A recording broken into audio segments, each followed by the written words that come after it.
Someone tell me what happens next. Hey, you play Valorant? You play Valorant?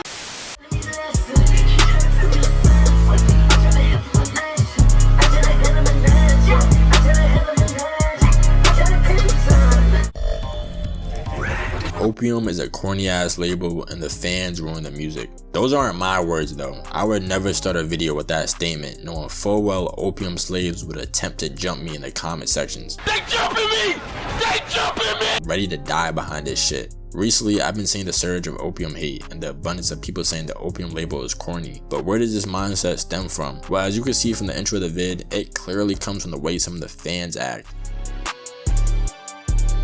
And that clip you witnessed in the intro was from a fan at a lonely show asking a girl after just meeting her and interacting with her if she plays Valorant. This is an outlandish thing to ask a woman after just meeting her, and there's been plenty of other evidence of opium fans bugging out on the internet unironically. And now some people aren't really trying to associate with the fact that they like the music from the opium label as much as they used to, or deeming the label as corny now. But realistically, corny fans on the internet shouldn't ruin the aspect of listening to a certain artist. Now, I'm not denying that some of the antics are corny, but to go as far to say it's ruining the music is the dumbest shit ever. Niggas will really watch a vid of teenagers enjoying themselves at a concert being dumb as hell and goofy, and will type a whole paragraph about how they're ruining the music and how this is their 9/11 and blah blah blah. But I don't know why in the music space people can't. I mean, I kind of have an idea why. It low-key stems from people having these parasocial relationships with these artists, and it's probably stronger in the music bubble because these people are actually real life humans that they physically see in interviews or in public and not fictional characters. And music is such a powerful thing that could hold your feelings and memories in a sort of time capsule. Whenever you first listen to a song or album, you could listen to it over and over again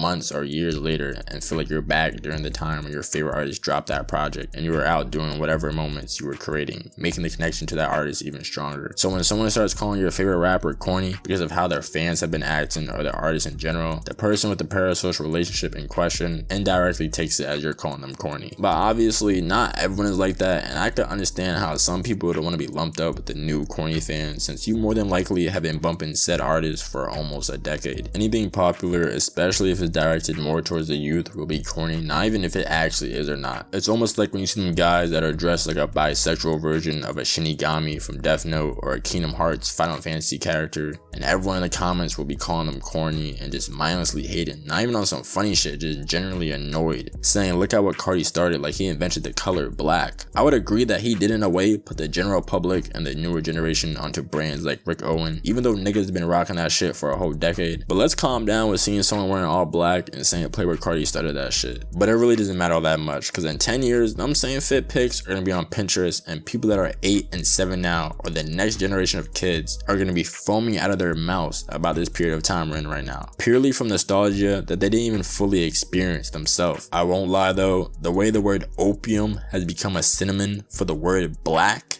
is a crazy thing to witness in real time. Half y'all niggas that be calling the new fans corny was crying about Cardi not wanting to be in the Nardwuar interview, even though he did his girl like Thanos while she was pregnant. But nah, this is where the line has been crossed, which, as weird as it may sound, I get why y'all didn't black on him and cancel him with his assault on his girl, because you like his music, and generally speaking, he makes good music. The same low-key goes for Homicide Bino. He was really out there role-playing like Karl Malone in them DMs, but you turn on that Lifestyle album and niggas hit you with that shh. If this was someone like present day Trippie Redd, actually not. If this was someone like YB and Namir, half y'all would be lynching that man right now live on twitch.tv. But I won't lie, the Opium label in a way invites the corniness from the fan base by the way some of them act and move. Wow, I love your pants.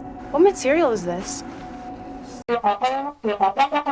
Cringe shit like Ken Carson with that dumbass way he types with the underscore. Why the fuck does he type like this? Most of the shit he does for his rapper persona is pretty cool. I'm not even gonna fake my opinion to hate, but yo, stop typing like this. This shit is not Watch Dogs.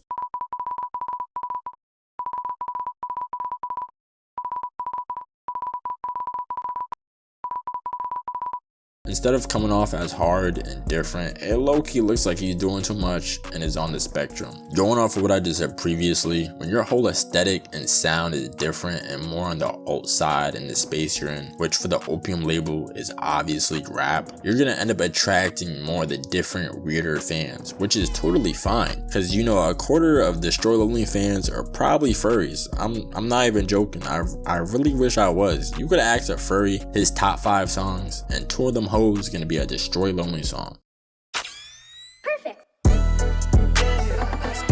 But sometimes I'm in like that Destroy Lonely phase where I'm wearing like Opium. all black and accessories and all that. Man, what the fuck is you talking about? was that? I'm sorry, A lot of these new younger fans are mostly coming from TikTok, and people will say TikTok made Opium corny. Now in a sense, I can agree with TikTok making Opium corny. I used to not think that app was causing it, but when you really think about it, it does make sense because TikTok is the most popular app right now, and Opium is the most popular upcoming rap label in the current youth bubble. And most of these kids' introduction to newer music has been from the Opium label, and they have only listened to Project X and a whole lot of Red and nothing else. So their baseline for music opinion 99% of the time is December 25th, 2020 is when music was created. Just because the fans are corny doesn't mean the label and the music attached to the artist are corny. I also feel like the cringy fans and TikTok aren't the sole true reason why people are saying this now. Worship the devil and wear upside down crosses. Bitch, shut your goofy ass up. I will pray for you, my brother. Wear upside down crosses. Yes, sir. I think it's also because as a label, their aesthetic and to a degree, their sound is getting a little dry. I feel like it's not even because their music itself is getting worse. It's just a good amount of upcoming artists are biting their wave, whether that being their sound or how they dress. Now, before I keep going, I don't really think this affects a lot of rappers that are coming up, especially in the underground. There's a lot of rappers that are so different and have their own type of style, and the underground isn't just rap, so it's not hard to find a nigga not biting Opium. I just feel we as a fan base and the collective major news sources we have put the spotlight on the niggas acting like Opium because we easily recognize that image and the news sources know that they will get their impressions. And I feel like the upcoming rappers feel the need that they have to just to get a little attention, and low-key they do. Especially if you're extremely new to the game, you're gonna be copying someone you idolize or fuck with how they go about their flow or etc. This applies to anything in life when it comes to creating. I just think what some of those rappers need to do, mainly the ones that are already biting the wave, is hop on the Opium wave, get the attention from the underground / rap news pages and fans, but smoothly and swiftly transition into your own style and evolve from there, instead of just continuing to bite it because you're getting some extra bread in your pocket and attention. And if you're gonna be doing that shit as a new artist, don't be acting mad cool and mysterious like you're him. You come around me acting funny and I don't know you, or you think shit funny around here, you're gonna get shot in your shit. Be yourself, interact with your supporters, and start cosplaying as Freddy Fazbear.